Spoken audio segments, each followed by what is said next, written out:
Welcome back from part 8. Anyways, let's continue about Walmart.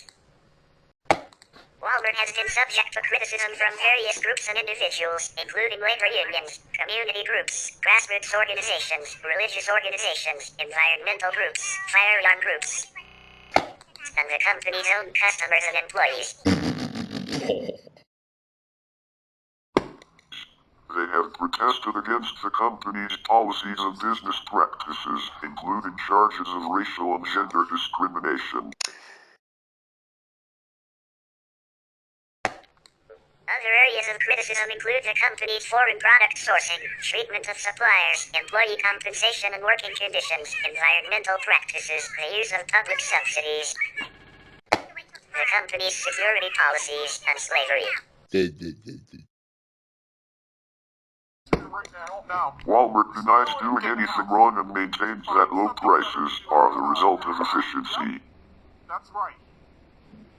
In April 2016, Walmart announced that it plans to eliminate eggs from battery cages from its supply chain by 2025.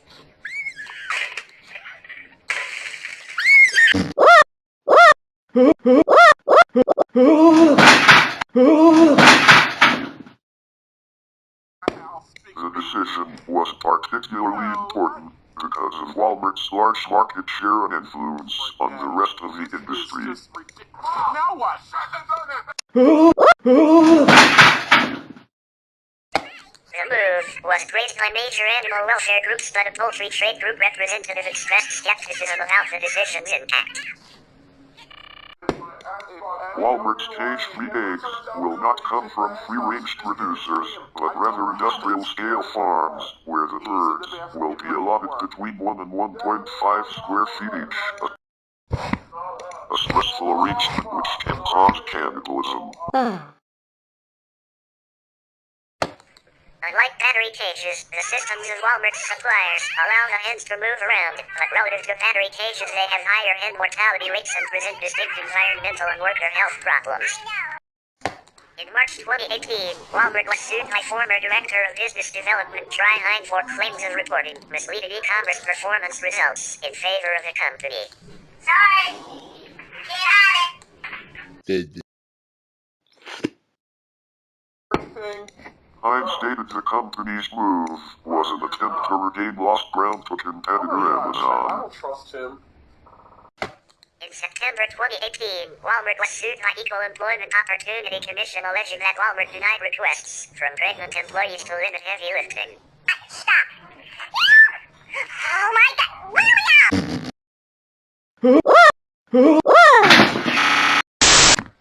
In May 2019, the Center for Inquiry filed a lawsuit in the District of Columbia alleging consumer fraud and the endangering of its customers' health due to Walmart's practice of selling homeopathic products alongside real medicine in the same sections in its stores under the same signs, according to Nicholas Little, CFI''S Vice President and General Counsel. Yeah, freaking idiot, you!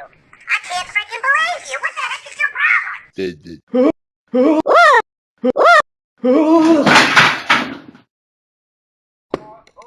On May 20, 2020, District of Columbia Superior Court Judge Florence Can dismissed CFI''S lawsuit, claiming that CFI had no standing as a consumer protection organization and failed to identify the specific actions on the part of Walmart that led to harm to consumers. CFI has challenged both of those arguments and is planning an appeal.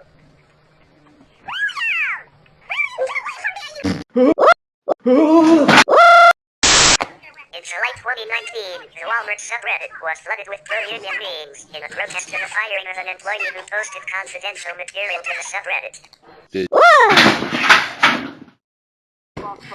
Many of these posts were angry with Walmart surveying its staff on the internet.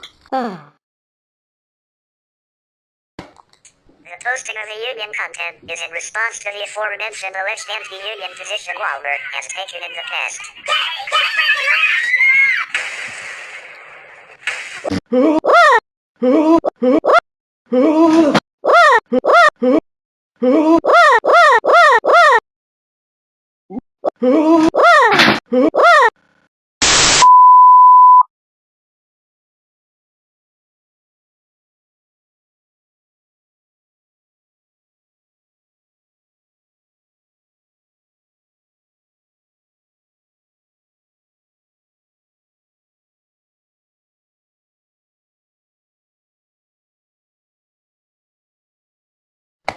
In November 2021, a federal jury found that Walmart, along with Walgreens and CVS, had substantially contributed to the opioid crisis.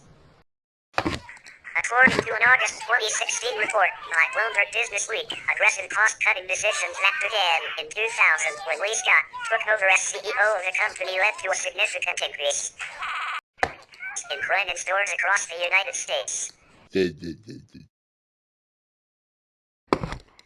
These included the removal of the store's fake greeters, who are in part seen as a theft deterrent at exits, the replacement of many cashiers with self-checkout stations, and the addition of stores at a rate that exceeded the hiring of new employees, which led to a 19% increase in space per employee from a decade previous.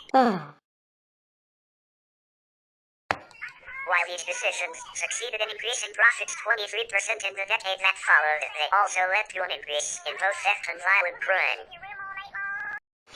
In 2015, under CEO Doug McMillon, Walmart began a company-wide campaign to reduce crime that included spot-checking receipts at exits, stationing employees at self-checkout areas, eye-level security cameras in high-theft areas, use of data analytics to detect credit fraud, hiring off-duty police and private security officers, and reducing calls to police with a program by which first-time offenders caught stealing merchandise below a certain value can avoid arrest if they agree to go through a theft prevention program.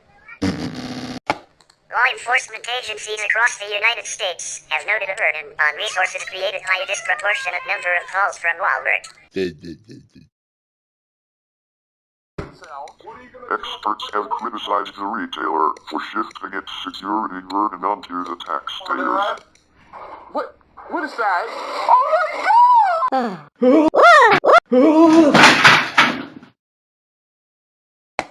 Across 3 Florida counties, approximately 9,000 police calls were logged to 53 Walmart stores but resulted in only a few hundred arrests.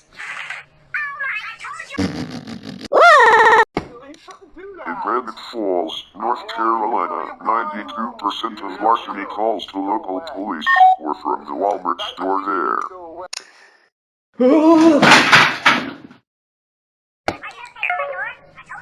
The trend is similar in rural, suburban, and urban areas. Police are called to Walmart stores 3 to 4 times as much as similar retailers such as Target.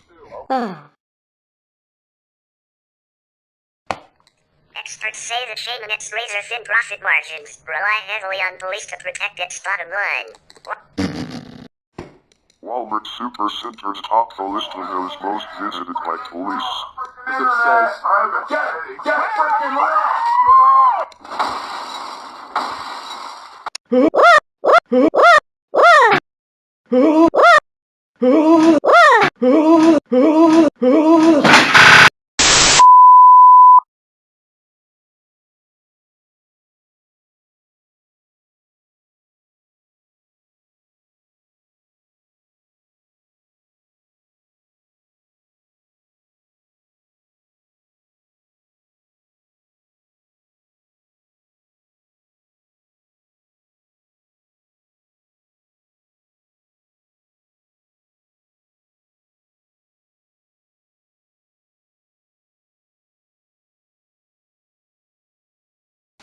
The police captain in Port Richey, Florida, said that Target stores more often have uniformed security as well as more visible staff in any case. Another comparison might be shopping malls, which often have security patrols and off-duty police officers. J.R. Roberts, a former director for risk management at Valor Security Services, which provides mall security, says shopping centers all have security. They know it's an expense, but one they know pays dividends because people feel safer going to their stores. In addition to hundreds of thousands of petty crimes, more than 200 violent crimes, including attempted kidnappings, stabbings, shootings, and murders, occurred at the 4,500 Walmarts in the U.S. in 2016. In 2019, 23 people were killed in a mass shooting at a Walmart store in El Paso, Texas. On June 27, 2020, a shooting occurred at a Walmart distribution center in Red Bluff, California, United States. One employee was killed, 4 other employees were wounded, and the shooter was killed by officers.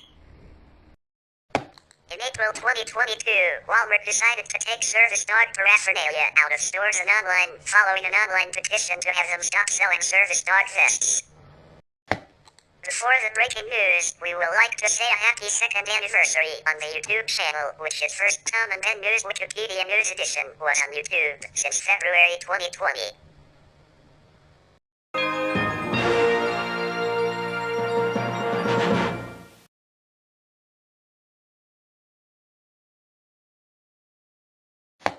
And then breaking news.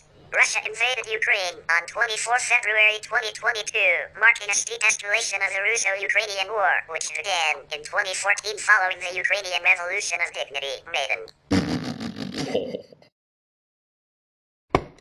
The invasion has caused Europe's largest refugee crisis since World War II, with more than 5.1 million Ukrainians leaving the country and a quarter of the population displaced. At the start of the war, in 2014, Russia annexed Crimea and Russian-backed separatists seized part of the southeastern Donbas region of Ukraine, sparking a regional war there. In 2021, Russia began a large military buildup along its border with Ukraine, amassing up to 190,000 troops along with their equipment. In a broadcast shortly before the invasion, Russian President Vladimir Putin espoused irredentist views, questioned Ukraine's right to statehood, and falsely accused Ukraine of being governed by neo-Nazis who persecute the ethnic Russian minority. Putin also said the North Atlantic Treaty Organization, NATO, constitutes a threat to Russia's national security by expanding eastward since the early 2000s, which NATO disputed.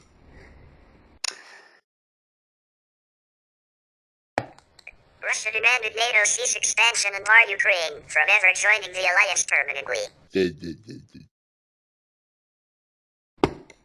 The United States and others accused Russia of planning to attack or invade Ukraine, which Russian officials repeatedly denied as late as 23 February 2022.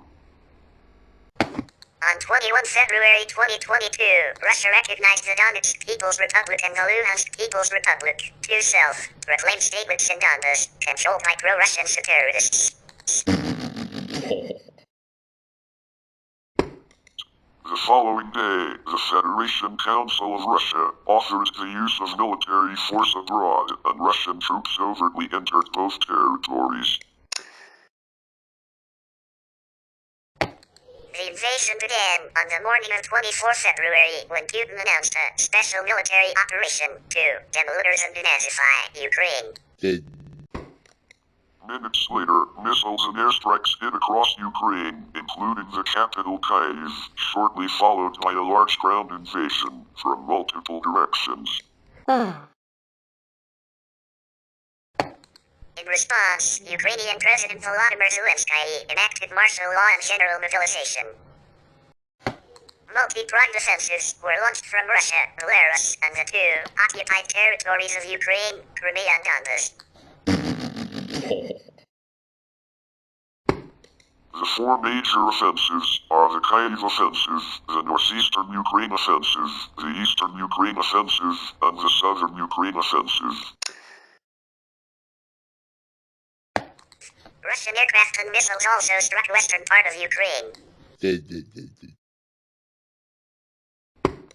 Russian forces have approached or besieged key settlements, including Chernihiv, Kharkiv, Kherson, Kyiv, Mariupol, and Sumy. But met stiff Ukrainian resistance and experienced logistical and operational challenges that hampered their progress. 3 weeks after launching the invasion, the Russian military had more success in the south, including a military occupation and de facto government occupation of the Kherson Oblast, while incremental gains or stalemates elsewhere forced them into attrition warfare, resulting in mounting civilian casualties. In late March 2022, Russian forces withdrew from the Kyiv region with a declared aim to refocus on Donbas, leaving behind devastated settlements and growing evidence of atrocities against civilians. The invasion has been widely condemned internationally as an act of aggression. The United Nations General Assembly adopted a resolution which demanded a full withdrawal of Russian forces. The International Court of Justice ordered Russia to suspend military operations and the Council of Europe expelled Russia. Many countries imposed new sanctions which have affected the economies of Russia and the world and provided humanitarian and military aid to Ukraine. Protests occurred around the world. Those in Russia have been met with mass arrests and increased media censorship, including banning the use of the words war and invasion. Numerous companies withdrew their products and services from Russia and Belarus, and Russian state-funded media were banned from broadcasting and removed from online platforms. The International Criminal Court opened an investigation into war crimes that occurred in Ukraine since the 2013 to 2014 Revolution of Dignity through to war crimes in the 2022 invasion. We are now playing a national anthem of Ukraine. Pray and peace for all hearts, souls, and histories to Ukrainians.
That's all for it today. Thank you for watching. Subscribe this channel for more upcoming episodes, and see you in episode 3.